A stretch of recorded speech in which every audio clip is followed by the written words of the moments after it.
We just rode the tram. Mga 3 stations from yung touristy area nila, yung mga mosque. So we're being delivered here. Hanap sana kami ng taxi. Hana is dito sa may change office. Papalit siya ng euro niya here. So we're having yung system nila dito, pasok ka ano, you have to pay. You have to buy a card. Yan, pasok ka. So it's not really free. Just like sa Prague at saka Budapest, no? Parang honesty system. You can enter. Dito hindi.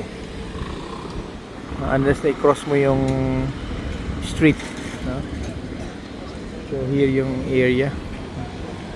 An idea of yung kalye ng Istanbul. So, ang hari dito itong mga tram, no? Public transport talaga. Authority here.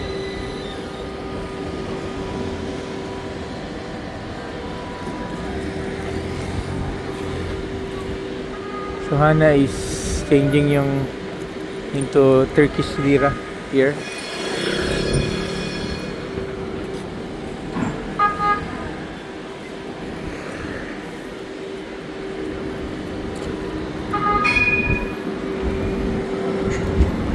Lakad tayo dito.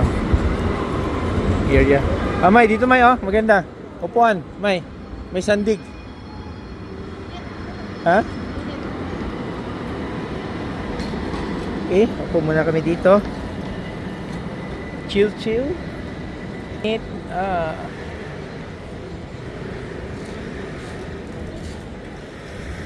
kami dito, area.